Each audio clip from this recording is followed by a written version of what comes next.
Beneath the waves, where sunlight fades into an endless blue, lie secrets that time itself forgot.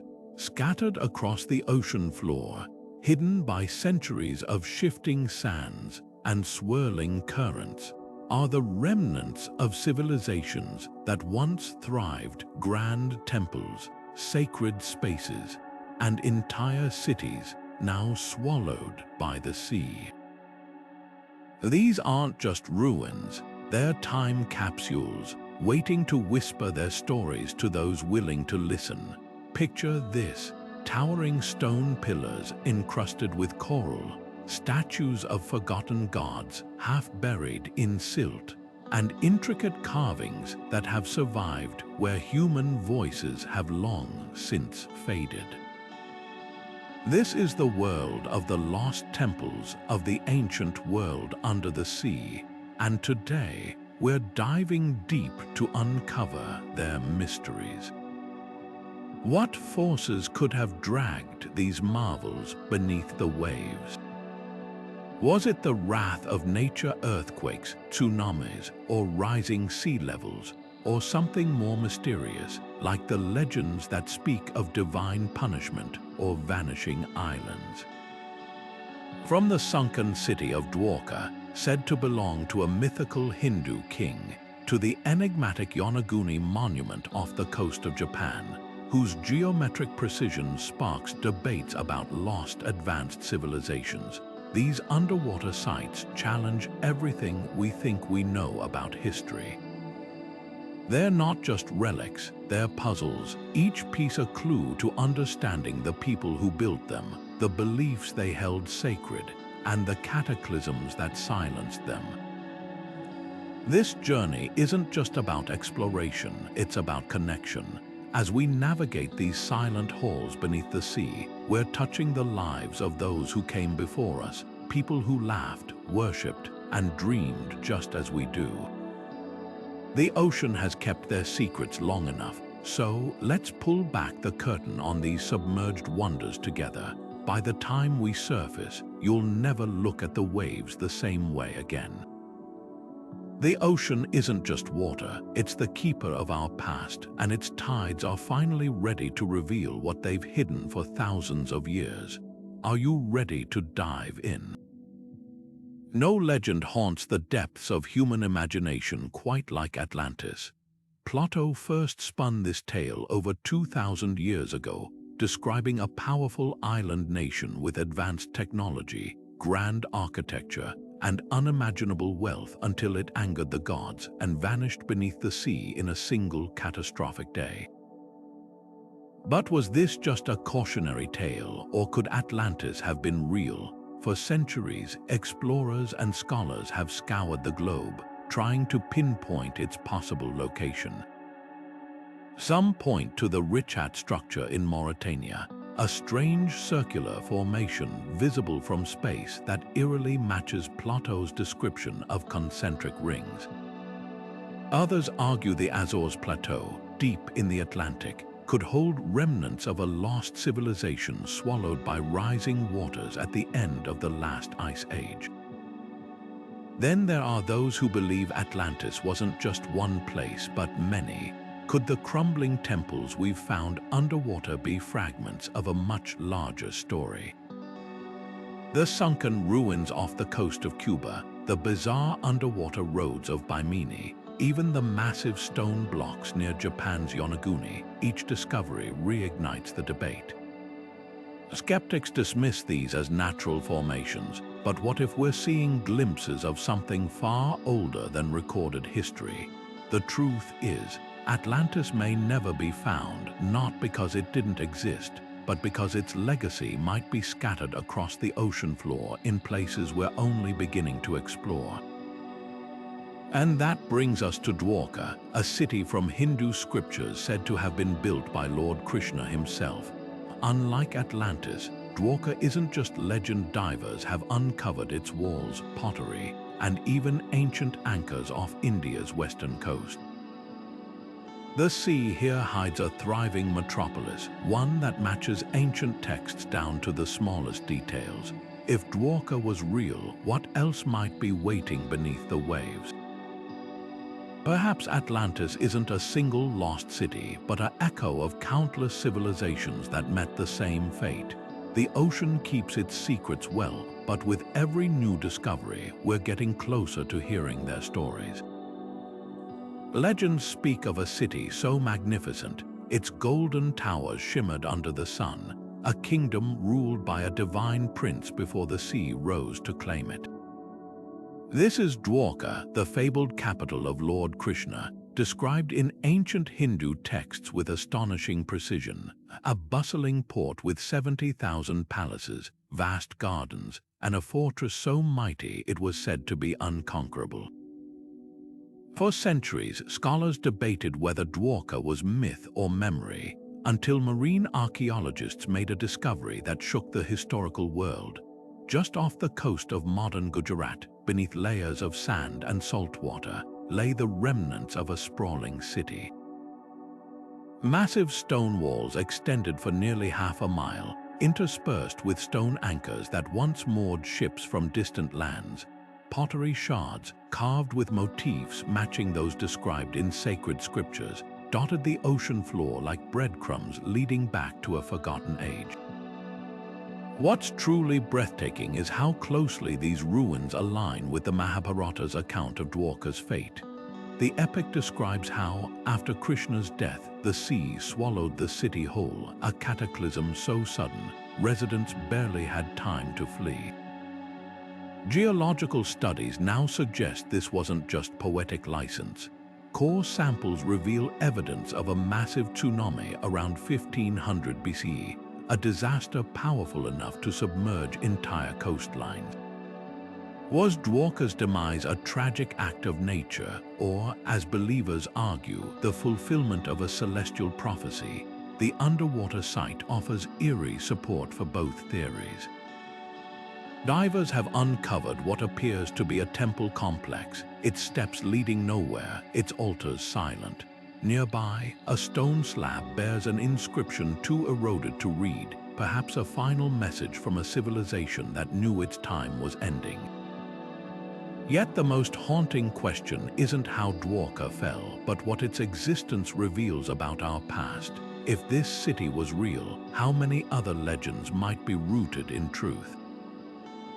The ocean here guards more than ruins. It holds a challenge to our understanding of ancient trade, technology, and spirituality. Dwarka's anchors, for instance, suggest a maritime network far older than previously imagined, while its architecture hints at engineering knowledge lost for millennia. Every artifact pulled from these waters forces us to reconsider the timeline of human achievement.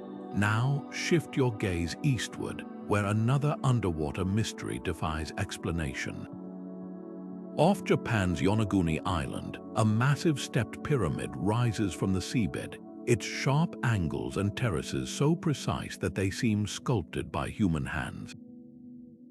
Could this be another Dwarka, a relic of a civilization erased by the sea? The answers, like the cities themselves, lie just beneath the surface, waiting for the tides of discovery to pull them into the light. The waters off Yonaguni Island hold a mystery that blurs the line between geology and archaeology, a colossal structure rising from the seabed like a sunken citadel.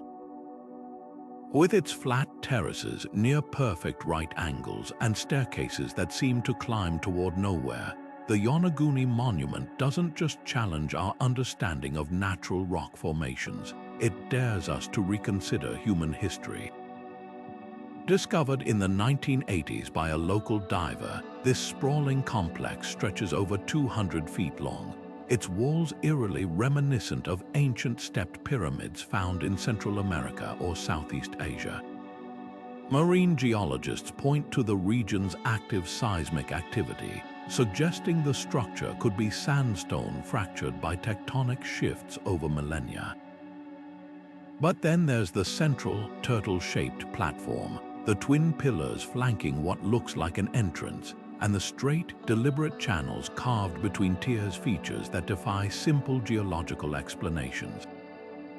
Diving deeper into the debate, Professor Masaaki Komura of the University of the Ryukyus has spent decades studying the site, mapping what he believes are human-made carvings, a relief of a human face, animal figures, and even what appears to be a ceremonial plaza.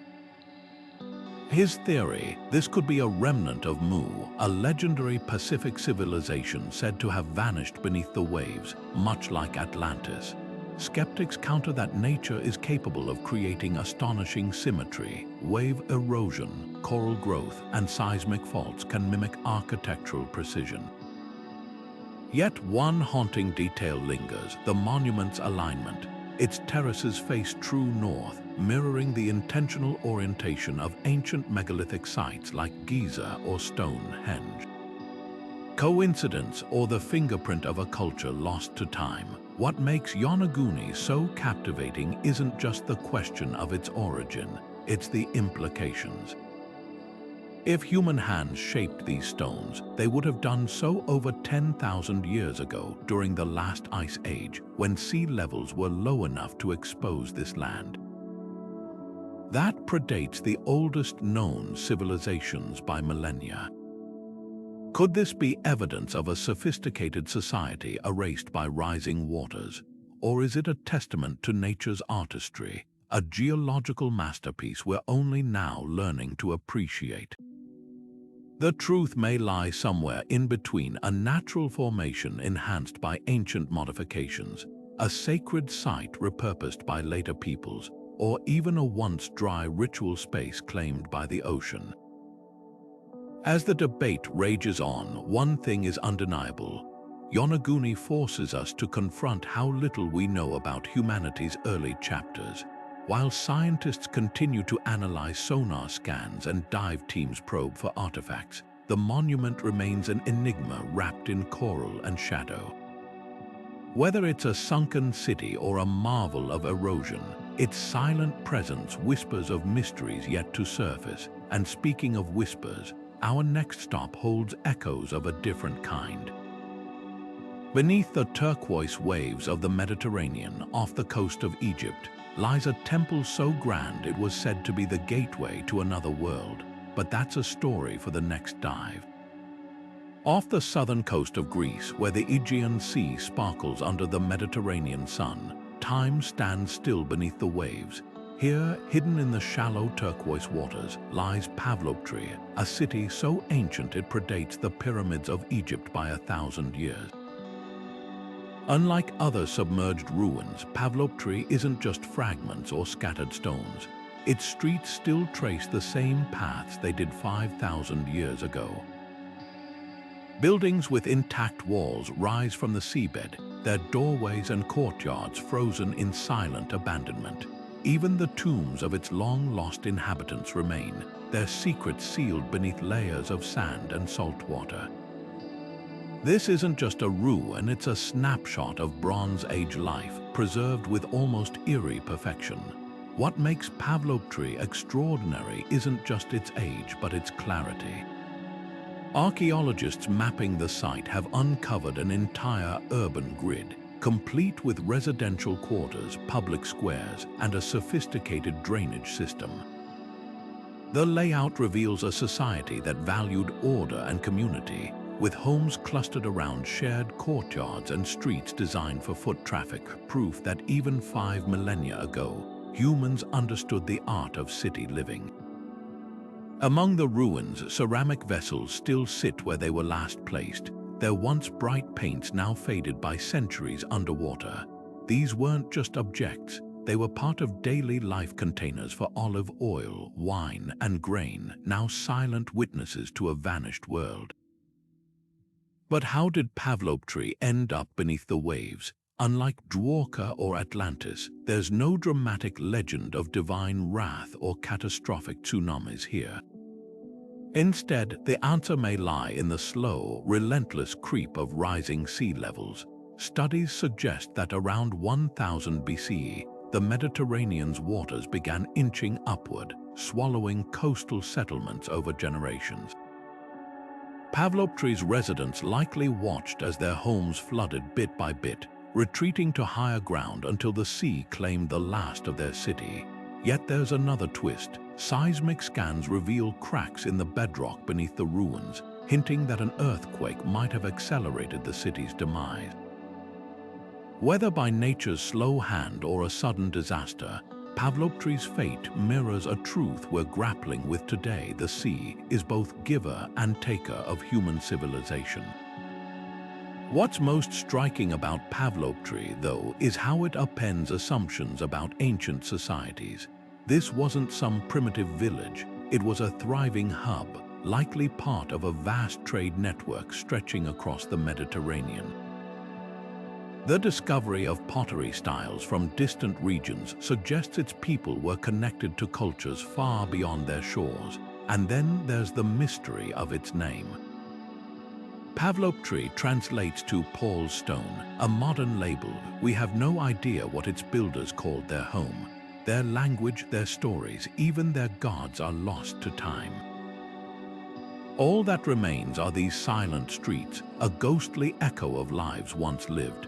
Now, let's set sail for another legendary city swallowed by the sea, one that vanished so completely, historians doubted it ever existed. Off Egypt's coast, beneath the silt of the Nile Delta, lies Heracleion, a metropolis so wealthy, its name became synonymous with opulence. But unlike Pavlopetri, Heracleion's rediscovery reads like a scene from an adventure novel, a chance encounter that brought a myth back to life. Imagine a city so wealthy, its docks overflowed with gold, incense, and ivory from across the ancient world, a place where pharaohs were crowned and merchants haggled over treasures beneath towering statues of gods. This was Heracleion, Egypt's legendary gateway to the Mediterranean, a metropolis so powerful it was said to straddle the line between myth and reality. For centuries, historians dismissed it as mere legend until 2,000 years after its disappearance. A French archaeologist named Frank Gaudiot stumbled upon its ruins beneath the murky waters of Baltic Bay.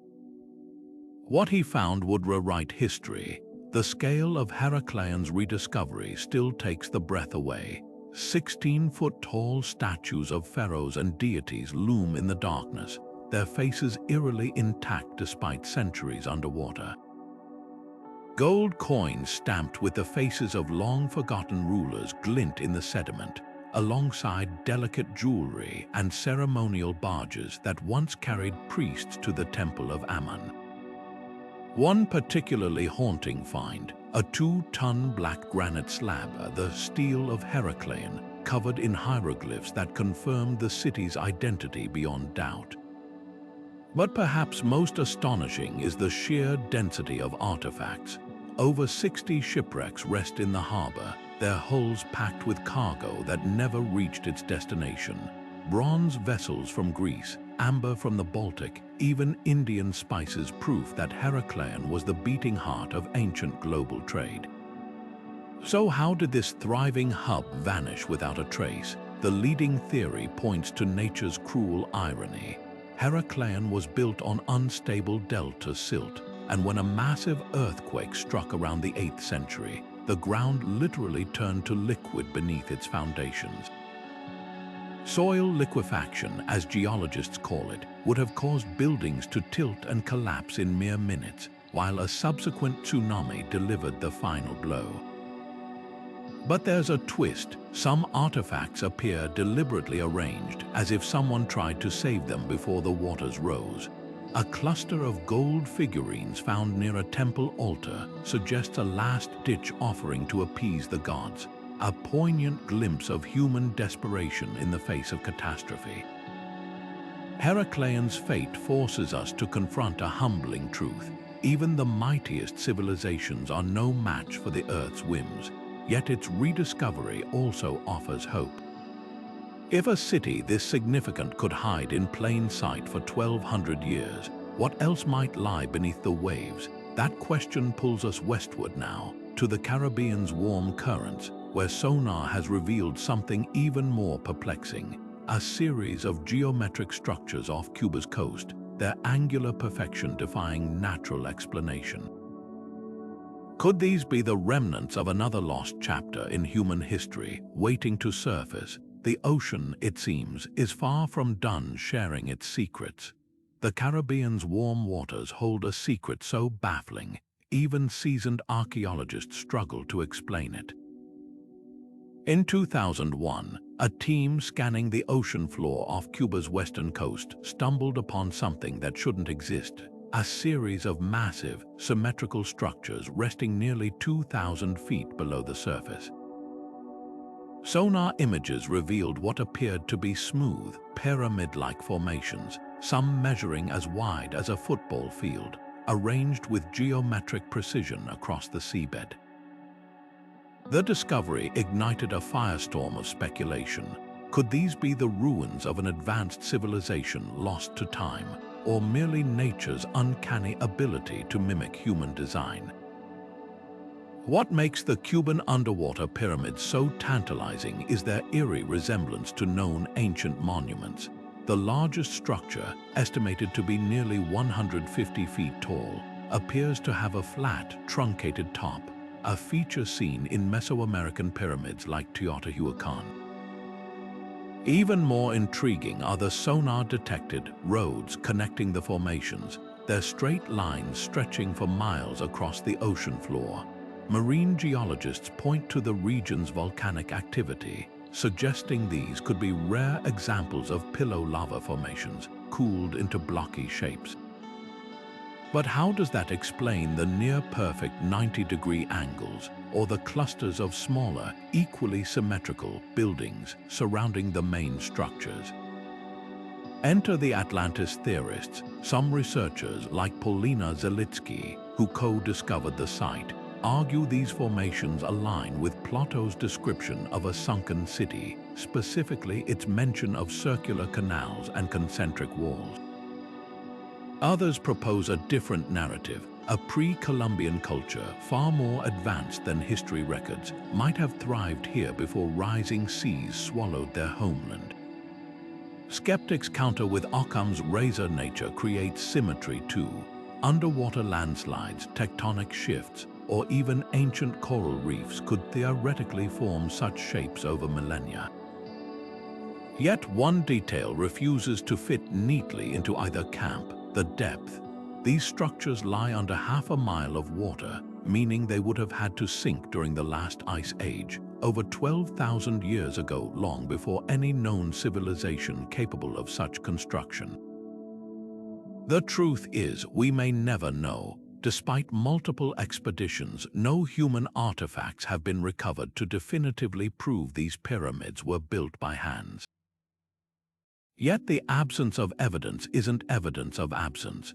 The ocean floor here is notoriously difficult to explore, with crushing pressures and strong currents shielding its secrets.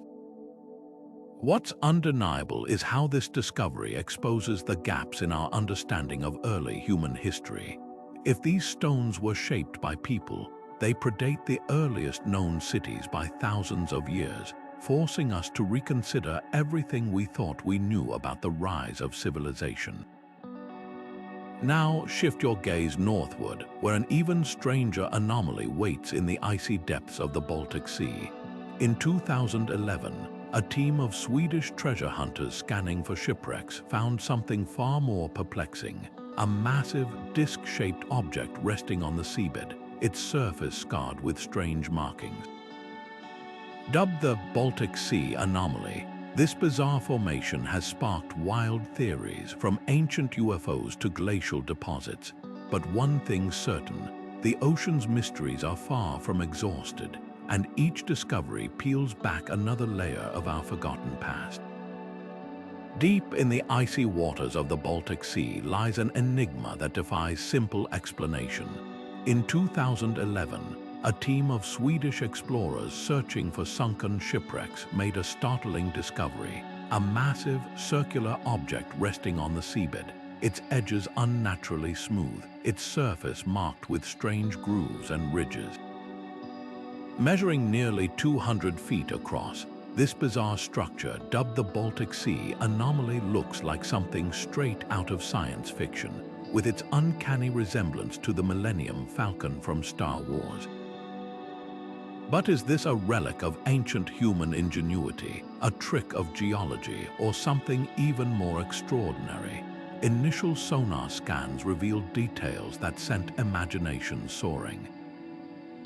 The object appears to perch atop a towering pillar-like base, with what look like staircases or ramps leading up to its surface. Even stranger, divers reported electronic equipment malfunctioning as they approached it, with compasses spinning wildly, a phenomenon some linked to metallic properties within the structure. But before we jump to interstellar conclusions, let's weigh the facts. Geologists argue it could be a glacial erratic, a boulder dragged and sculpted by Ice Age glaciers thousands of years ago. Others propose it might be a submerged volcanic formation, or even the remnants of a World War II anti-submarine device. Yet the mystery deepens when you consider the anomalies within the anomaly. Samples retrieved from the site contain metals not typically found in natural seabed formations, including limonite and goethite materials that, intriguingly, can form under extreme heat. Could this be evidence of ancient human activity, like a sunken ritual site or a long-lost monument? Some researchers point to its alignment with celestial events, suggesting it may have served as a Neolithic solar observatory before rising seas claimed it.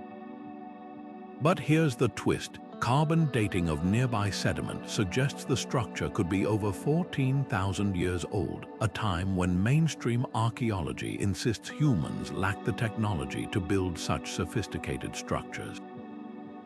The truth is, we may never have a definitive answer. The Baltic Sea Anomaly sits in treacherous, murky waters, making detailed study nearly impossible. But its very existence forces us to ask, how many other ancient wonders lie hidden beneath the waves, waiting to challenge our understanding of history? Now let's journey from the frigid Baltic to the sun-drenched shores of southern India, where another underwater marvel blurs the line between myth and reality. Off the coast of Tamil Nadu, the legendary temples of Mahabalipuram rise from the ocean's embrace, their towering stone gods and intricate carvings whispering tales of a city swallowed by the sea. According to local lore, these were once part of a grand coastal metropolis, until the gods sent a great flood to punish its pride. For centuries, these stories were dismissed as folklore until the tsunami of 2004 pulled back the waves, revealing eerie stone structures beneath the surf. But that's a story for another dive. Along the sun-baked coast of Tamil Nadu, where the Bay of Bengal laps against weathered stone, lies a secret the ocean has guarded for centuries. The shore temple of Mahabalipuram stands alone today, but ancient whispers tell of 6 sister temples that once flanked it, a magnificent complex known as the 7 Pagodas, said to have been built by gods and kings. For generations, these tales were dismissed as mere folklore, until a single cataclysmic event ripped the veil between myth and reality. On December 26, 2004, the Indian Ocean tsunami struck with unimaginable force, dragging millions of gallons of water away from the coast in its retreat. As the sea pulled back, locals and tourists alike gasped at what lay exposed: rows of stone pillars, elaborate carvings, and the unmistakable outlines of submerged structures stretching far beyond the shoreline. The ocean, in its fury, had revealed the truth. Divers exploring these ruins found more than just scattered stones. Massive lion statues, their faces worn smooth by centuries of currents, stood sentinel over collapsed walls. Intricate reliefs depicting Hindu deities emerged from the silt, their details still crisp despite the saltwater's embrace. Most striking was a large, rectangular platform with steps leading into the depths, an unmistakable ceremonial structure. Carbon dating suggests these ruins could be over 1,200 years old, aligning perfectly with the reign of the Pallava dynasty, known for their architectural mastery. But here's the twist. Geological surveys reveal evidence of multiple inundation events, suggesting the temples didn't vanish in a single disaster. Instead, rising sea levels may have nibbled at the coast over centuries, swallowing the complex piece by piece until only the shore temple remained. The discoveries at Mahabalipuram do more than validate local legends, they rewrite our understanding of India's maritime history.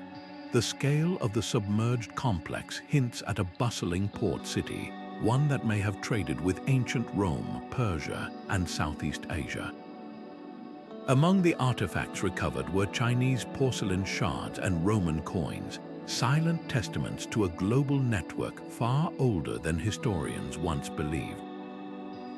Yet the most haunting question isn't about commerce but faith. Why build so close to the water's edge? Some scholars point to the temple's alignment with celestial events, suggesting their location was deliberate, a sacred boundary between land and sea, where rituals honored both creation and destruction. Now, let's ascend from the Indian Ocean's depths to the thin air of the Andes, where another aquatic enigma awaits. High in the mountains, straddling the border of Bolivia and Peru, Lake Titicaca hides an underwater temple that predates the Inca by millennia. How did a civilization thrive at 12,000 feet, and what cosmic significance did they see in these sacred waters? The answers lie beneath the lake's shimmering surface, where time moves differently and history refuses to stay buried. At 12,000 feet above sea level, where the air is thin and the sky seems close enough to touch, Lake Titicaca stretches across the Andean plateau like a mirror reflecting clouds. Beneath its shimmering surface lies a secret that defies logic, a sprawling stone temple, its walls and terraces perfectly preserved in the icy depths.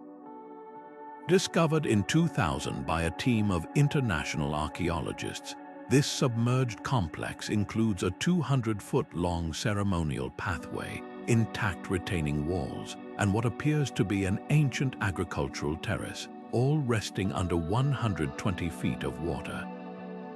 The precision of the stonework leaves no doubt this was built by human hands, not geological chance. But how did a temple end up at the bottom of one of the world's highest lakes? And who could have constructed it? The answer may lie in the lake's turbulent past. Geological surveys reveal that Lake Titicaca wasn't always this vast. Around 1,500 years ago, seismic activity likely triggered a massive landslide, damming the lake's outlet and causing water levels to rise dramatically over decades. Imagine generations of people watching helplessly as their sacred sites, and possibly their homes, were slowly swallowed by the encroaching waters. Yet the temple's discovery hints at something even more remarkable: the existence of a sophisticated pre-Incan civilization, one capable of engineering feats that rival later cultures. Artifacts recovered from the site include gold ornaments, ceramic fragments engraved with intricate geometric patterns, and even remnants of ritual offerings, shells, and precious stones placed deliberately in the temple's corners. These weren't primitive people, they were architects, astronomers, and spiritual visionaries. What makes this underwater temple truly extraordinary is its alignment. The submerged pathway points directly toward the spot where the sun rises during the June solstice, suggesting its builders had an advanced understanding of celestial cycles. Nearby, on the lake's Isla del Sol, ruins of a similar above-ground temple share this orientation, reinforcing the theory that both sites were part of a larger ceremonial network. Local Aymara legends speak of a time when the lake was smaller and its islands were hills, a folk memory that eerily matches the scientific timeline. Could these stories be the last echoes of a civilization that witnessed the water's rise? Now, let's plunge from the Andes heights to the Mediterranean's depths, where another sunken city tells a far more scandalous tale. Off the coast of modern Naples, the ruins of Baiae, Rome's infamous playground for the elite, lie, scattered across the seafloor like a warning from history. Here, marble statues of emperors and gods now host colonies of octopuses, and the crumbled villas of hedonistic nobles are home to schools of silver fish. If Lake Titicaca's temple speaks of spirituality, Baiae whispers of excess. A city so consumed by vice, its very name became synonymous with debauchery. But how did this bustling resort end up beneath the waves? The answer involves bubbling magma, shifting coastlines, and a poetic twist of fate that turned a den of sin into an underwater museum. Beneath the turquoise waters of the Gulf of Naples, where sunlight dances across ancient marble, lies a city that once defined excess. Baiae wasn't just a Roman resort, it was a symbol of unchecked indulgence, a place where emperors and senators escaped to indulge in pleasures they'd never dare flaunt in Rome.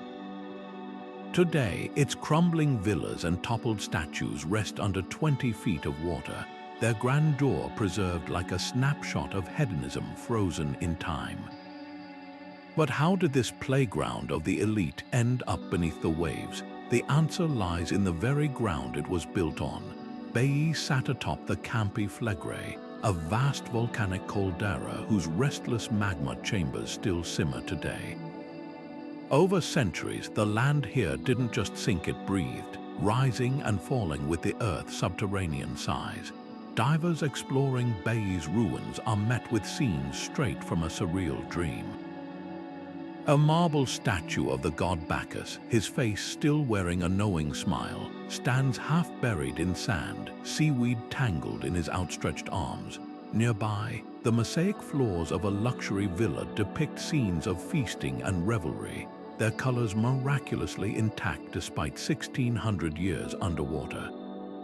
Even more telling are the fragments of poetry etched into recovered clay tablets, lines praising wine, beauty, and the fleeting nature of pleasure. This wasn't just a town, it was an ideology carved in stone, a testament to Rome's belief that life's purpose was to seize every delight before time ran out. Yet Baiae's fate carries a bitter irony. The same volcanic forces that made the area desirable thermal springs bubbling with mineral-rich waters, believed to cure ailments and restore youth, sealed its doom. As the magma chambers below emptied during eruptions, the ground above gradually subsided, inch by inch, century by century. By the time the barbarians sacked Rome, Baiae was already waist-deep in the sea, its marble columns serving as perches for seagulls rather than backdrops for parties. Modern sonar scans reveal the full scale of the disaster. Entire neighborhoods sloped downward like a staircase into the abyss, their collapse marked by layers of ash and pumice from distant Vesuvius. What makes Baiae's ruins so poignant isn't just their beauty, it's the lesson they whisper across the ages. This was a city that believed itself invincible, where the wealthy built villas with heated pools and underwater grottos, convinced their luxury would last forever. Now those same pools are home to schools of damselfish, and the grottos echo with the clicks of curious octopuses. The ocean didn't just reclaim Baiae, it rewrote its story, turning a symbol of human arrogance into a sanctuary for sea life. From Rome's sunken Sin City, our journey takes an unexpected turn. Far across the Atlantic, in the shallow waters of the Caribbean, circular formations dot the seafloor like giant stone crop circles.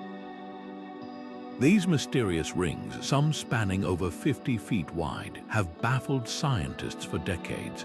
Are they natural phenomena or evidence of a forgotten culture that once thrived along these shores? The answer may lie in the unlikeliest of guides, a creature no bigger than your hand. But that's a discovery for deeper waters. Scattered across the Caribbean's shallow seabeds, a series of enigmatic stone circles form patterns so precise they seem drawn by some celestial hand. Some spiral outward like cosmic fingerprints, while others align in concentric rings that mirror ancient ceremonial sites on land. Local fishermen whisper of ancestors who spoke of glowing lights above these waters, of rituals performed under moonlit tides to appease ocean spirits. More fantastical theories suggest extraterrestrial visitors left these geometric puzzles behind, a claim scientists dismiss, though they admit the circles defy simple explanation. One compelling theory points to practicality. Archaeologists studying similar formations in the Pacific have identified them as ancient fish traps, cleverly designed to corral marine life during tidal changes. The Caribbean circles could serve the same purpose, their gaps strategically placed to guide fish into woven baskets or nets long since decayed. Yet others argue these might be tidal markers, helping early navigators predict the sea's rhythms. The mystery thickens when you consider their construction. Unlike natural coral formations, these stones show signs of deliberate placement, their edges worn smooth by currents, but their arrangements too orderly to be random. Now shift your gaze across the Atlantic to Crete, where another submerged secret waits. Off the coast of Elaunda, the sunken city of Olous rests silently beneath the waves, its stone streets and crumbling walls hinting at a bustling port swallowed by the sea around 1500 years ago. Here, archaeologists have found underwater foundations that eerily resemble the Caribbean circles, suggesting a shared architectural language among ancient seafaring cultures. Could these distant sites be connected by more than just saltwater? The answer may lie not in the stones themselves, but in the creatures that now call them home. In both locations, tiny pufferfish have been observed meticulously arranging sand into geometric patterns on the seafloor, a mating ritual that uncannily mirrors the human-made circles. This bizarre coincidence has led some researchers to wonder, did ancient people observe these fish behaviors and replicate them in stone, imbuing the formations with spiritual significance? Or is nature simply echoing human ingenuity across time and tide? The truth, as always, lies buried beneath layers of sand and speculation, waiting for the next wave of discovery to wash it ashore. Beneath the cerulean waters of Crete's Mahabalipuram, the ancient city of Olous sleeps in silent grandeur. Founded by the Dorians over 3,000 years ago, this once bustling port now exists in a dreamlike state, its stone streets, market squares, and even parts of its defensive walls still remarkably intact under just 15 feet of water. Snorkelers gliding above the ruins encounter a surreal tableau, sunlight filtering through columns that once framed temples to Apollo and Artemis, fish darting through what were once doorways of homes and workshops. Unlike many submerged cities, Olous wasn't lost to a single catastrophic event. Instead, it succumbed to the creeping rise of the Mediterranean, its residents retreating inland as the sea claimed their city inch by inch over generations. What makes Olous so haunting isn't just its preservation, it's the echoes of everyday life frozen in time. Archaeologists have uncovered ceramic amphorae still stacked as if waiting for export, their curves now home to sponges and sea anemones. A stone well, its rim worn smooth by centuries of ropes, stands open to the sky, while nearby the faint outline of a cobbled road leads nowhere, swallowed by the sands. Even more poignant are the inscriptions found on recovered slabs, records of treaties, trade agreements, and civic decrees that reveal Olous as a democratic hub, where citizens gathered to debate and decide their collective future. How ironic that a city built on human agency now serves as a stark reminder of nature's ultimate authority. The lessons of Olous resonate far beyond these tranquil waters. Modern coastal megacities from Miami to Mumbai face eerily similar threats today, with rising sea levels encroaching on densely populated shores. Unlike the ancient Dorians, we have the tools to map these changes in real time, yet Olous challenges us to ask, will we act while there's still room to adapt? The city's gradual abandonment suggests its people had time to relocate thoughtfully, preserving their culture even as their homes vanished beneath the waves. In our era of climate urgency, Olous stands as both warning and guide proof that civilizations can endure change, but only if they heed the tides. Now, let's set sail for darker, deeper waters where time behaves strangely. In the anoxic depths of the Black Sea, shipwrecks from antiquity rest in near-perfect condition, their wooden hulls untouched by decay. Here, in a liquid time capsule, lies an entire fleet of history waiting to be rediscovered, each vessel a ghostly messenger from a world we thought was lost forever. The Black Sea holds a secret most oceans can't, a watery graveyard where time stands still. Below 200 meters, its depths are devoid of oxygen, creating a preservation zone unlike any other on Earth. Here, ancient ships don't just decay, they freeze in time, their wooden hulls untouched by worms or bacteria, their cargoes still lashed to decks as if waiting for a voyage that never came. Over 70 wrecks have been discovered so far, from sleek Greek trade vessels laden with amphorae to Byzantine warships with their oars still aligned.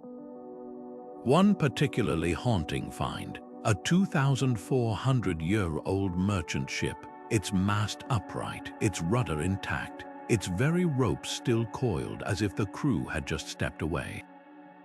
But the real treasure isn't just the ships, it's what they carry. In the belly of a Roman galley, archaeologists found jars of ancient fish sauce, a delicacy so prized it was traded like gold. Another wreck revealed a cache of Byzantine coins, their emperors' faces still gleaming under layers of silt. These aren't just artifacts, they're snapshots of daily life, preserved with eerie perfection. The Black Sea's anoxic depths act like a giant time capsule, safeguarding everything from humble fishing boats to grand naval fleets. Yet the most tantalizing question remains: if ships survive this well, what else might be hidden in these dark waters? Sonar scans have revealed strange geometric shapes along the seafloor, rectangular formations that could be the foundations of temples or settlements swallowed by rising waters after the last ice age. Local legends speak of a time when the Black Sea was smaller, its shores home to thriving communities now lost beneath the waves. Could these shadows on the seafloor be the remnants of a forgotten city, a Black Sea counterpart to Atlantis or Dwarka? The answer may lie in the very sediment itself. Core samples taken from the seabed contain traces of freshwater mollusks, suggesting the area was once a lake before rising oceans breached the Bosphorus around 7,600 years ago, flooding the basin in what some scientists believe was a cataclysmic deluge. What makes the Black Sea unique isn't just its preservation, it's the sheer scale of history it guards. While most underwater sites offer fragments, this basin serves up entire epochs, from Bronze Age traders to Ottoman armadas. Each wreck is a chapter in a story we're only beginning to read, and as robotic subs probe deeper, who knows what else might surface? Now, let's cross continents to a structure that defies even the Black Sea's wonders. Off Japan's Ryukyu Islands, a massive stepped monument rises from the seabed, its terraces and tunnels sparking debates about lost civilizations and nature's uncanny artistry. But unlike the Black Sea's silent ships, this mystery comes with a soundtrack, the relentless pulse of the Pacific, whispering secrets we've yet to decipher. Just southwest of Japan's Yonaguni Island, where the Pacific's currents carve secrets into stone, another enigmatic structure emerges from the deep, the Ryukyu Monument. This colossal formation, stretching nearly 500 feet across, resembles a sunken citadel with its striking terraces, perfect right angles, and what appear to be ceremonial platforms. At first glance, it's easy to mistake it for the ruins of an ancient temple complex, its staircases ascending toward a surface they'll never reach. but here's where the mystery deepens. While some researchers insist these features are too precise to be natural, others argue the monument is simply a geological marvel, shaped by millennia of tectonic shifts and relentless ocean currents. Take the monument's most debated feature, the turtle platform, a flat-topped structure with edges so sharp they look chiseled. Marine geologists point to the region's unique sandstone, which fractures in clean lines when subjected to seismic activity. Yet how does that explain the twin megaliths nearby, standing like sentinels at what could be an entrance, or the series of circular depressions that align with celestial events, mirroring the design of above-ground ritual sites across Okinawa? The more you examine the details, the harder it becomes to dismiss the possibility of human intervention. Local folklore adds another layer to the puzzle.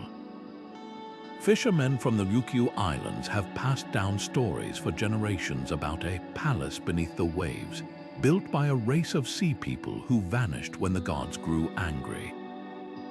Could these tales be distant memories of a real civilization? Carbon dating of nearby submerged stalactites suggests the area was above water during the last ice age, around 10,000 years ago, a time when mainstream archaeology insists humans lack the tools to quarry and move such massive stones. But what if history has underestimated our ancestors?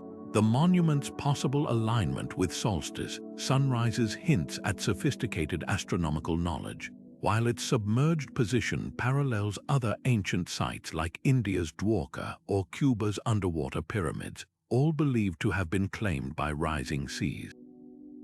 Perhaps the most compelling clue lies not in the stone itself, but in what's missing.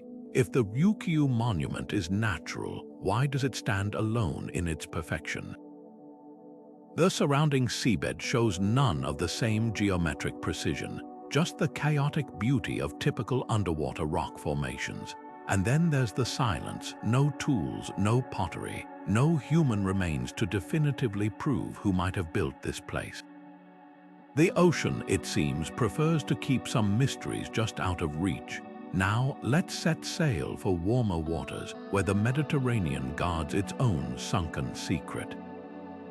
Off the coast of modern-day Libya, the ancient city of Appolonia sleeps beneath the waves, its marble columns now home to darting schools of fish. Unlike the enigmatic Ryukyu monument, Apollonia's history is well documented, a bustling Greek port that slowly sank as earthquakes lowered the coastline. Yet its ruins hold a different kind of magic, one that bridges the gap between legend and ledger books. Here, amphorae still sit in the holds of sunken ships, their contents long since dissolved, while the outlines of villas and temples trace the ghostly map of a city that refused to vanish entirely. Off the coast of modern-day Libya, where the Mediterranean's azure waters lap against crumbling stone, the ancient city of Apollonia whispers its story through sunken ruins. Founded by Greek colonists in the 7th century BCE, this once bustling port thrived as a hub of trade and culture, its streets alive with merchants haggling over African ivory and Athenian pottery. Today, those same streets lie submerged, their marble columns now swaying with seaweed, their grand theaters seats home to darting fish. The city's gradual descent beneath the waves wasn't the work of a single catastrophe, but a slow, relentless surrender to the Earth's restless movements. Divers exploring Apollonia's ruins encounter a surreal blend of history and marine life. The remains of a Byzantine basilica rise from the seabed, its arched windows framing shafts of sunlight that illuminate mosaics still clinging to the floor. Nearby, the outlines of warehouses and docks trace the ghostly skeleton of a waterfront that once welcomed ships from across the Mediterranean. But the most haunting sight is the city's necropolis, where stone sarcophagi rest in the shallows, their lids slightly ajar as if the dead themselves might swim free. This isn't just a city lost to time, it's a city transformed, its human history now woven into the ecosystem of the sea. What makes Apollonia's fate so fascinating is the geological detective work behind it. Unlike cities swallowed by sudden tsunamis or rising sea levels, Apollonia's downfall was a patient process. The African tectonic plate's slow collision with Eurasia triggered a series of earthquakes over centuries, each one causing the land to sink incrementally. By the 6th century CE, the city's heart was permanently underwater, its residents retreating inland to higher ground. Core samples from the seabed reveal layers of collapsed walls and shattered pottery mixed with marine sediment, a literal timeline of submersion. Yet even as the sea claimed Apollonia, it preserved it. The same salt water that eroded wooden beams cemented marble statues in place, their details still crisp enough to make out the folds of a toga or the curve of a goddess's smile. Now let's plunge into waters far darker and more mysterious. In the Yucatan Peninsula's labyrinth of underwater caves, Mayan artifacts rest in eerie stillness, hidden for centuries in chambers where sunlight never reaches. These aren't accidental losses, they're deliberate offerings, left in sacred cenotes as bridges between the earthly realm and the underworld. Stalactites drip like frozen time above pottery vessels arranged with ceremonial precision, their contents long since dissolved but their purpose clear. For the Maya, these flooded caves weren't just geological features. They were portals to Xibalba, the realm of the dead, where rituals could sway the gods themselves. The contrast between Apollonia and the Yucatan cenotes couldn't be sharper. One city claimed by the sea against its will, the other a place where humans willingly ventured into the depths to commune with the divine.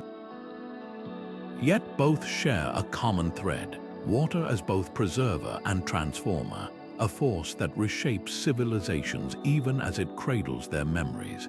As we navigate these submerged worlds, we're reminded that the ocean's greatest gift might be its ability to turn loss into legacy, disaster into discovery. And somewhere in the darkness of those Yucatan caves, the echoes of ancient prayers still ripple through the water, waiting for us to listen. Beneath the lush jungles of the Yucatan Peninsula, a hidden world of crystal-clear water and echoing caverns holds secrets darker than the deepest ocean trenches. These cenotes, sacred sinkholes formed by collapsed limestone, were more than just water sources to the ancient Maya. They were gateways to Xibalba, the feared underworld, where gods demanded offerings and the veil between life and death grew thin.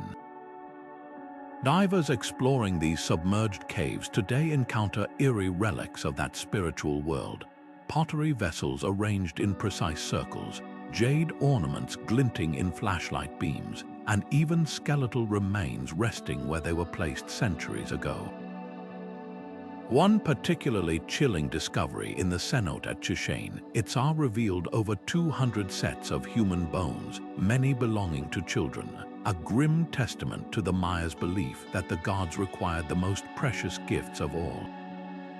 Yet these underwater caves are more than just burial sites. The artifacts found here, intact incense burners, carved obsidian knives, and gold figurines, paint a vivid picture of rituals meant to appease deities controlling rain, crops, and fate itself. Some cenotes contain strange arrangements of stones that align with solstice sunrises, suggesting they doubled as celestial calendars. Others house stalagmites reshaped into grotesque faces, their features eroded by time but still radiating menace. The most revealing finds, though, are the traces of sacred blue pigment made from Maya blue dye found on cave walls and artifacts.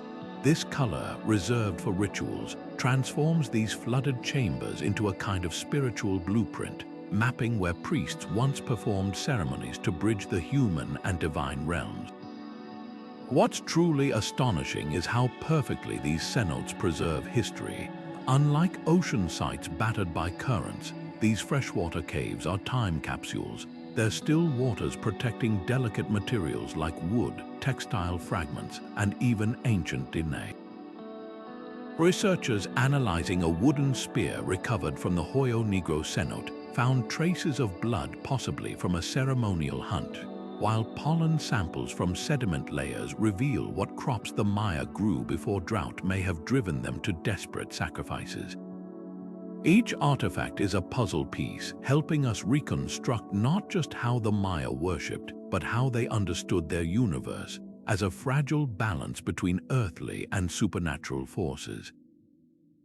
Now, let's cross the Pacific to Indonesia, where another set of submerged ruins tells a very different spiritual story. Off the coast of Bali, the coral-encrusted temples of Pemutaran rest beneath the waves, their statues of Hindu deities now cradled by sea fans and parrotfish. Unlike the Maya's ominous cenotes, these sunken shrines whisper of harmony, a civilization that saw the ocean not as a realm of dread, but as an extension of the sacred. Beneath the sapphire waters off Java's coast, where the Java Sea meets the Indian Ocean, a series of mysterious stone structures rise from the seabed like fragments of a forgotten dream. Covered in vibrant coral and bustling with marine life, these submerged platforms, staircases, and carved pillars bear the unmistakable marks of human hands. Local fishermen have whispered about them for generations, calling them Candi Bawah Laut, the underwater temples, but it wasn't until marine archaeologists began surveying the site that their true significance emerged.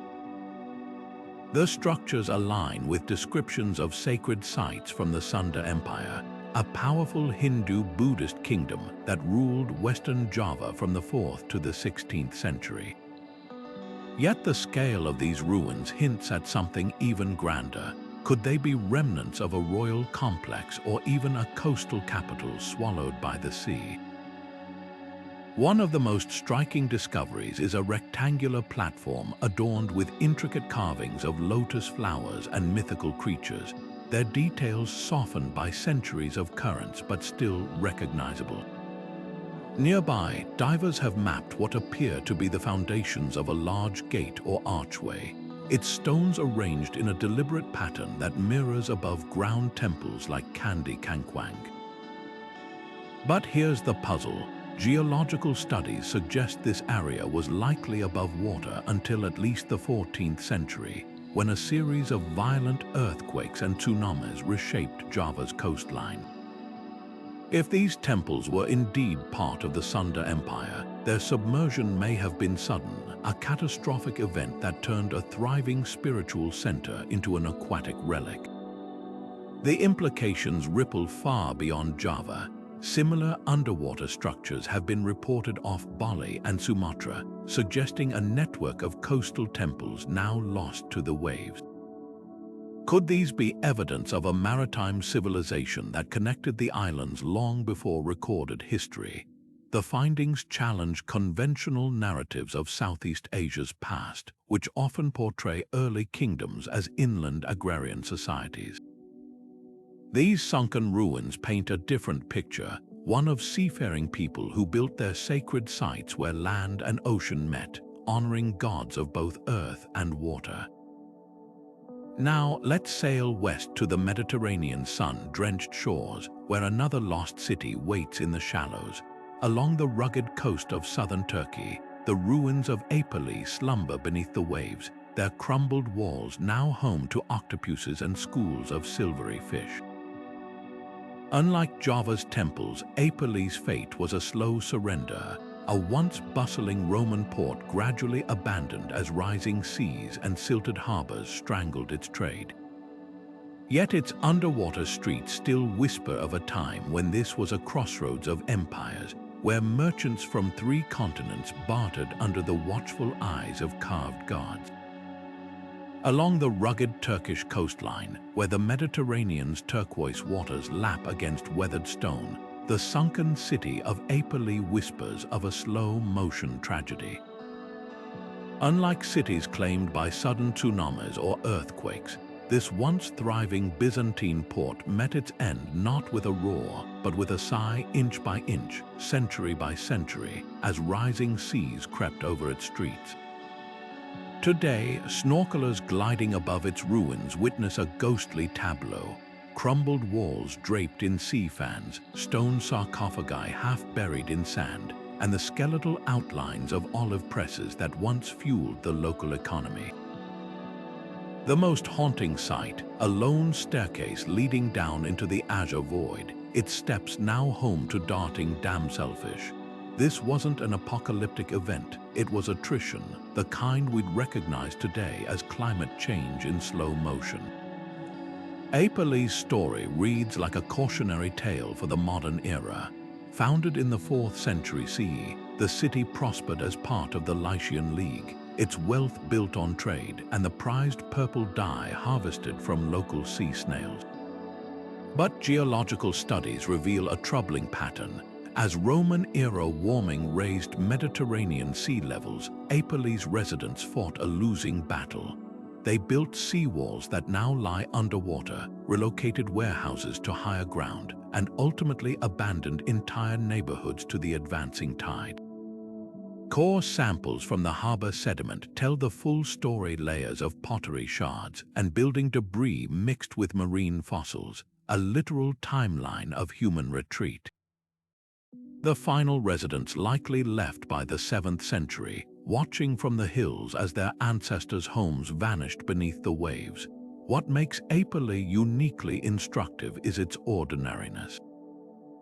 This wasn't a legendary metropolis like Atlantis or a ceremonial center like Java's temples. It was a working-class port, the kind of place where fishermen mended nets and merchants haggled over grain prices. Its slow demise mirrors challenges faced by modern coastal communities from Miami to Mumbai. Archaeologists have even found evidence of makeshift adaptations.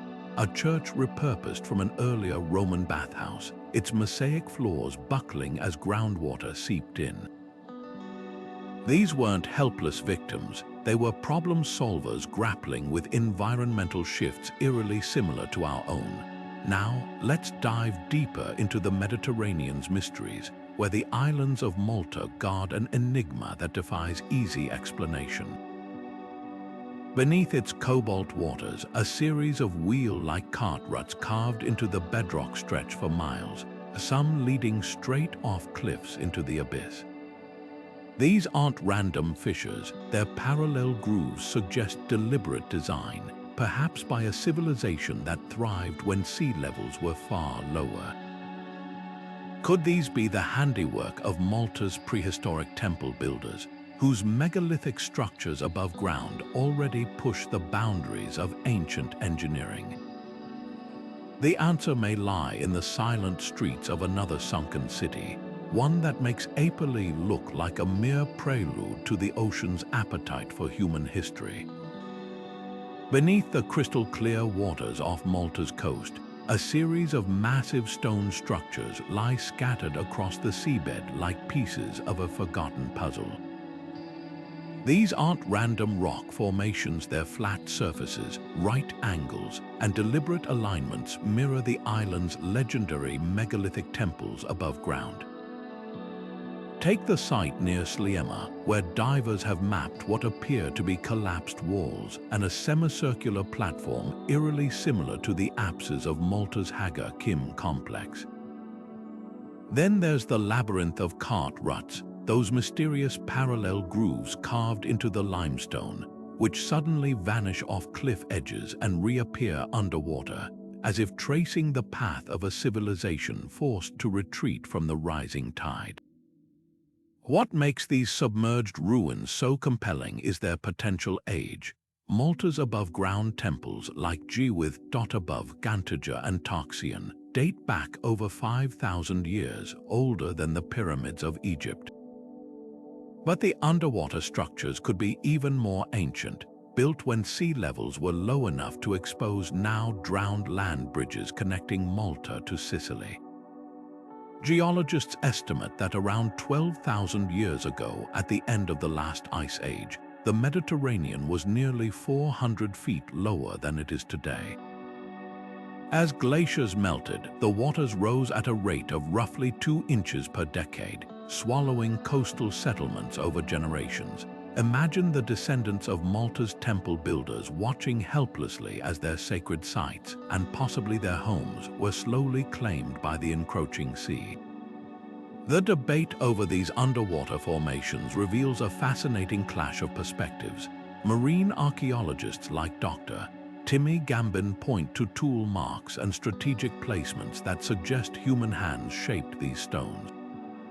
Skeptics argue that Malta's soft limestone erodes in ways that mimic artificial cuts, and that tidal forces could have arranged the debris into deceptive patterns. Yet one detail defies easy dismissal: the presence of hemispherical holes drilled into several submerged boulders, identical to the libation holes found in above-ground temples used for ritual offerings. Could these be the fingerprints of a prehistoric culture adapting to environmental catastrophe, relocating their ceremonies as the shorelines shifted? Malta's sunken secrets add a haunting dimension to its already enigmatic history. The island's temples are already outliers, sophisticated structures built by a people who left no written records, whose spiral carvings and corpulent goddess statues hint at a spirituality we can only guess at. If the underwater sites are indeed extensions of this lost civilization, they suggest a maritime society far more connected to the sea than previously thought. Perhaps the ocean wasn't just a threat to these people, but a sacred force, one they honored even as it claimed their handiwork. Now, let's cross hemispheres to a site where the ocean's embrace feels less like a slow surrender and more like a violent act of defiance. In the remote Pacific, the ruined city of Nan Madol rises from the mangrove-choked waters of Pohnpei, its basalt walls defiantly resisting the tides that have tried to erase it for centuries. Here, the stones tell a different story, not of gradual retreat, but of a sudden, dramatic fall. Rising from the mangrove-choked waters of Pohnpei like the bones of some colossal sea creature, Nan Madol defies both time and tide. This sprawling network of 92 artificial islands, linked by canals and built entirely from towering basalt columns, has earned its nickname as the Venice of the Pacific, but the comparison barely scratches the surface of its strangeness.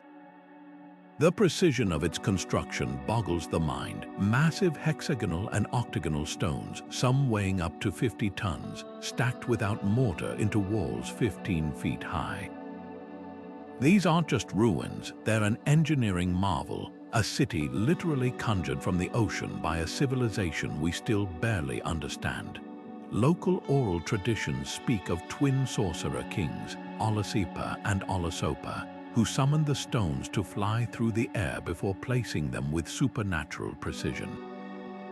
Scientists offer a more earthbound explanation. The basalt columns were likely quarried from the opposite side of the island, floated on bamboo rafts, and painstakingly levered into place.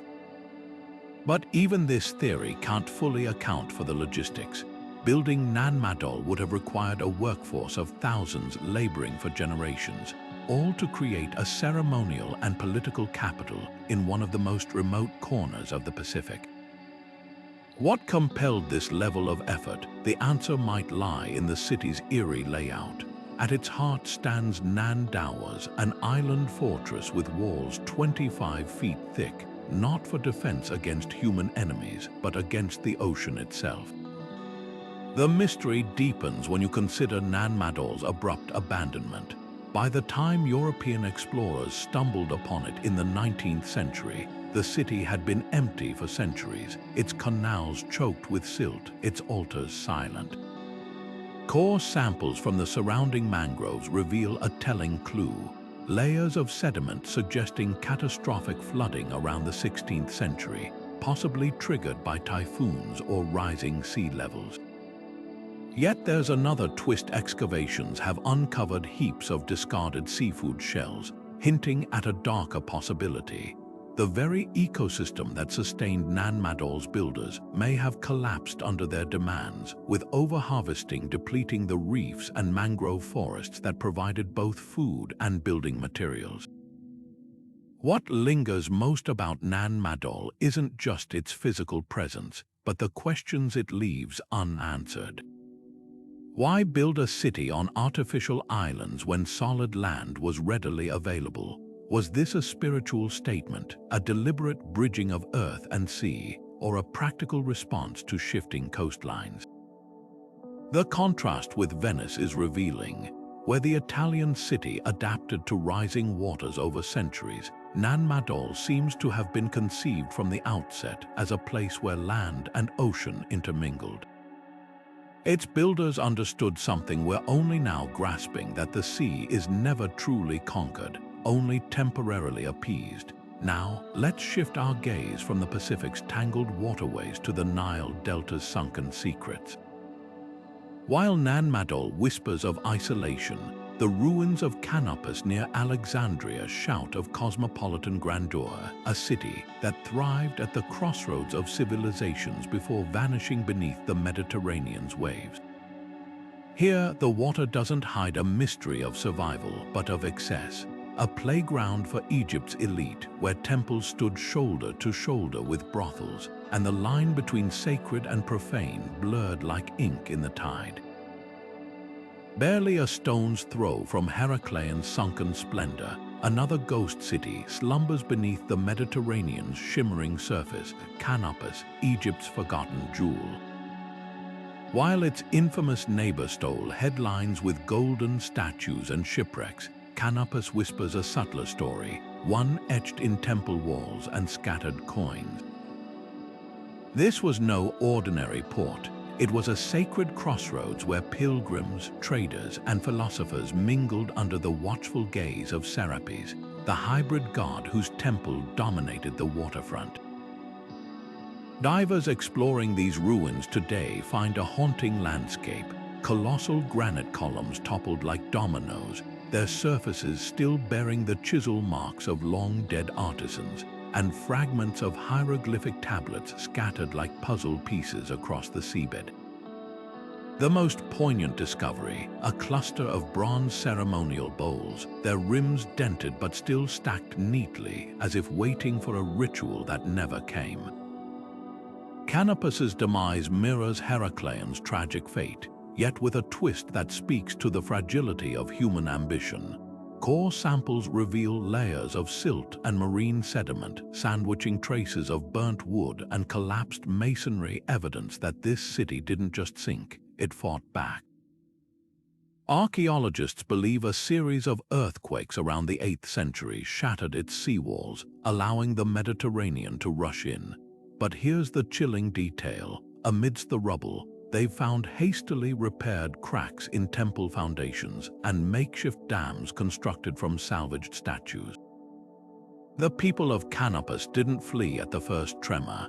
They battled the rising waters until the sea finally wrestled their city away. What makes these ruins so transformative isn't just their tragedy, it's what they reveal about ancient Egypt's spiritual melting pot. The Temple of Serapis wasn't just a place of worship, it was a bold experiment in cultural fusion. Serapis himself was a deliberate invention, a deity blending Egyptian Osiris with Greek Zeus, created to unite two civilizations under one divine umbrella. The underwater artifacts reflect this harmony. Papyrus scrolls in both Greek and Demotic script, alabaster jars shaped like lotus flowers but painted with Hellenic patterns, even a gold amulet depicting Isis wearing Aphrodite's necklace. Canopus was where ideologies collided and merged, proving that long before globalization, the ancient world was far more interconnected than we imagined. Now, let's leap across oceans and centuries to a city that drowned not in water, but in its own excess. Off the coast of Jamaica, the pirate haven of Port Royal rests beneath the Caribbean's turquoise waves, its taverns and brothels frozen in a single catastrophic moment. Unlike Canopus's slow surrender, Port Royal's end came swiftly, a raucous party interrupted by the Earth's violent shudder, swallowing the wickedest city on Earth in mere minutes. But that's a tale where the ocean didn't just claim a city, it preserved a snapshot of sin, down to the last stolen coin and half-drunk bottle of rum. Beneath the crystal-clear waters off Jamaica's coast, the ruins of Port Royal lie frozen in a moment of chaos, a city literally swallowed mid-sin. On the morning of June 7, 1692, this wickedest city on Earth was a roaring den of pirates, prostitutes, and merchants, its taverns overflowing with stolen Spanish gold and cheap rum. By afternoon, the Earth split open in a violent earthquake, followed by a tsunami that dragged 2/3 of the city into the sea. Unlike gradual sinkings like Appalachia or Appolonia, Port Royal's demise was instantaneous, a catastrophe so sudden. Archaeologists have found pipes still clenched between teeth in underwater graves, and pocket watches stopped at the exact moment the waves hit, 11:43 a.m. What makes these ruins unique isn't just their preservation, it's the unvarnished snapshot of 17th century vice they provide. Divers have uncovered everything from pewter tankards to diamond-studded shoe buckles, all scattered amidst collapsed brick walls.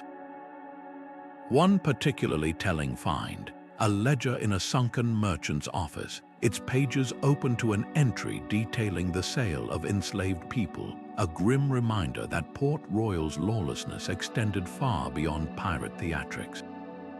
The city's layout reveals its moral freefall. Brothels stood next to churches, and the governor's mansion neighbored warehouses stacked with plundered goods.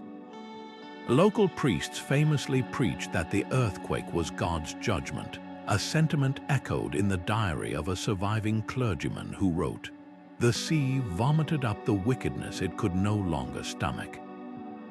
Yet Port Royal's story isn't just about divine retribution, it's a lesson in geological hubris. Built on a precarious sandbar, the city's rapid expansion ignored basic engineering. Brick buildings heavy with imported English furnishings proved no match for liquefaction, a phenomenon where saturated soil loses strength during quakes. Modern scans show entire streets tilting en masse before vanishing into the seabed, a testament to nature's indifference to human ambition. Ironically, the same shallow waters that doomed Port Royal now protect its ruins. Unlike deep-sea sites ravaged by currents, these artifacts rest in 10 feet of still water, so pristine that a recovered wine bottle still held its cork after 3 centuries. Now, let's sail north to another Caribbean enigma, one that sparks fiercer debates than pirate gold. Off the coast of Bimini in the Bahamas, a half-mile-long pathway of massive limestone blocks stretches across the seafloor. Known as the Bimini Road, its perfectly aligned stones have fueled theories of Atlantis, ancient mariners, and even extraterrestrial builders. But is this a man-made highway to a lost civilization, or merely nature's quirky handiwork? The answer lies in the stones themselves and the stubborn human desire to see meaning in the deep. Stretching across the shallow seabed off Bimini's coast like a pathway to another world, the so-called Bimini Road has fueled imaginations for decades. This half-mile-long formation of rectangular limestone blocks, each fitted snugly against the next, looks unnaturally precise, as if laid by human hands. Some claim it's a remnant of Atlantis's fabled highways, while others insist it's just nature's quirky craftsmanship. The truth, as always, lies somewhere between myth and geology. Divers exploring the site encounter a surreal sight: massive stones, some over 10 feet long, arranged in a straight line that vanishes into the blue haze. The edges appear deliberately leveled, and the gaps between blocks are eerily consistent. In the 1960s, psychic Edgar Case's followers seized on the discovery, citing his prediction that Atlantis would rise near Bimini in the late 20th century. But geologists counter with a simpler explanation: B-crock, a type of limestone that fractures naturally into geometric shapes when exposed to erosion. Over centuries, tidal currents could have sculpted these blocks into their current alignment, creating the illusion of intentional design. Yet a few stubborn details keep the debate alive. Core samples reveal tool marks on some stones, and the road's north-south orientation aligns with celestial events important to ancient seafaring cultures. Even more intriguing are similar formations found nearby, including what looks like an underwater stone circle with a central altar-like slab. Could these be the scattered ruins of a coastal civilization, one that thrived when sea levels were lower? Or are we projecting our hunger for mystery onto random geological quirks? The ocean, as always, refuses to give up its secrets easily.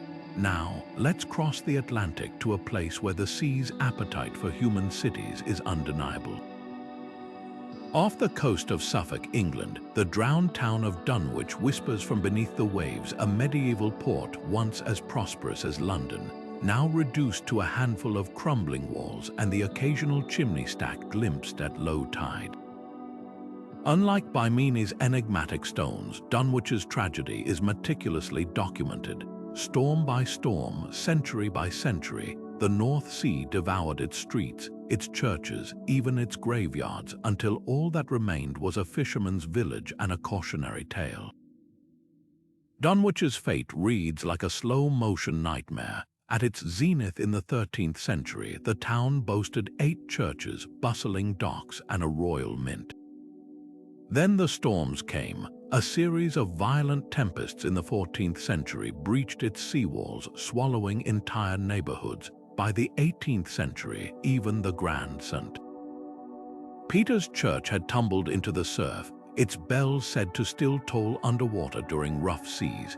Today, sonar maps reveal the ghostly outline of Dunwich's grid beneath the sand, its outlines hauntingly intact, a submerged mirror of the living town above. Divers occasionally recover fragments of pottery or coins, but the most poignant relics are the skeletal remains from its cemeteries, now resting where the fish swim. What makes Dunwich uniquely chilling isn't just its physical loss, but the psychological weight of witnessing disappearance in real time. Unlike Atlantis or Bimini, Dunwich didn't vanish in myth or mystery. It faded in plain sight, its residents chronicling each church's collapse, each street's surrender. Modern climate scientists study its erosion patterns as a grim parallel to today's coastal crises. Here, the past isn't just underwater, it's a warning. As we surface from these sunken cities, one truth emerges. The ocean doesn't just hide history, it reshapes it. Whether through Atlantis's legends, Bimini's riddles, or Dunwich's stark reality, these underwater ruins remind us that civilizations rise and fall, but the sea endures. And somewhere beneath its waves, other stories wait, their stones still silent, their secrets still sealed. Dunwich wasn't just another medieval town. It was a powerhouse, a bustling port rivaling London in wealth and influence, with grand churches, shipyards, and even its own mint. Today, all that remains of this once thriving hub are a few crumbling cliffs and the occasional brick poking through the sand at low tide, the rest swallowed whole by the relentless North Sea. Unlike cities lost to sudden disasters, Dunwich's demise played out over centuries, a slow unraveling recorded in parish ledgers and sailors' logs. The first major storm hit in 1286, tearing apart its harbor. By 1328, entire streets had vanished. By the 18th century, even the graves of its citizens were being claimed by the waves. Now, beneath the churning grey waters, sonar maps reveal ghostly outlines of alleyways, market squares, and the foundations of All Saints' Church, its spire said to still scrape the surface during violent storms, a skeletal finger warning of the sea's hunger. What makes Dunwich's story so chilling isn't just its physical loss, but how ordinary its fate was. This wasn't divine wrath or a freak catastrophe. It was erosion, plain and simple. The town sat on unstable cliffs of soft sandstone, its merchants too busy counting coins to notice the shore retreating year after year. Archaeologists diving the site find poignant reminders of this complacency. A child's leather shoe preserved in silt, a tavern signboard still legible after 700 years underwater, even a pewter spoon mid-bite, as if its owner dropped it while fleeing the latest flood. These aren't just artifacts, they're snapshots of a community that believed itself invincible until the ocean proved otherwise. Yet Dunwich's ruins offer more than just a medieval cautionary tale. Modern climate scientists study its erosion patterns like a grim playbook for today's coastal crises. The same forces that devoured Dunwich, rising seas, fiercer storms, softer shorelines now threaten cities from Miami to Mumbai. The difference, we have the data Dunwich lacked. Core samples from its sunken streets show layers of storm debris alternating with futile attempts at seawalls, a cycle of rebuild and retreat that mirrors our own. Even the town's final act holds a lesson. Its last holdouts didn't flee inland but moved upward, clustering on the shrinking high ground until there was nowhere left to go. Sound familiar? Perhaps the most haunting discovery isn't underwater at all. In the cliffs above Dunwich, ground-penetrating radar has detected the outlines of yet-to-collapse graves. As erosion inches landward, these two will join the underwater necropolis, their bones tumbling into the deep alongside generations of their townsfolk. It's a visceral reminder that the sea doesn't just claim buildings, it rewrites human stories, turning bustling ports into legends, then into mere echoes on a sonar screen. And that's the real power of these sunken cities. Whether it's Dunwich's slow surrender, Port Royal's sudden plunge, or the enigmatic stones of Bimini, they force us to confront the same truth. Civilizations rise and fall, but the ocean endures.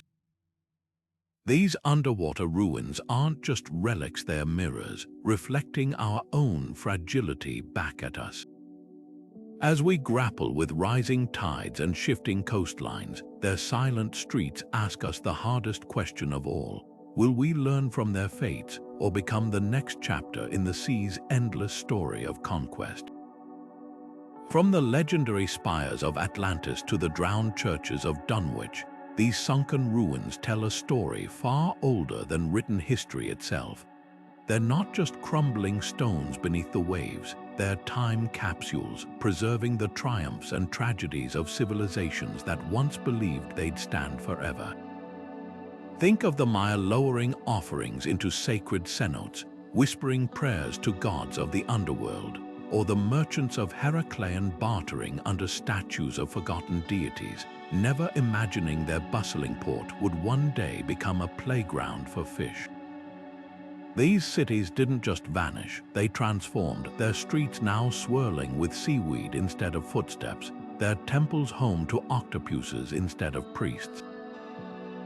Yet there's a haunting relevance to these tales. As modern coastlines erode and skyscrapers brace against rising seas, the fate of Dunwich, once a thriving hub reduced to whispers in the sand, feels less like ancient history and more like a cautionary echo.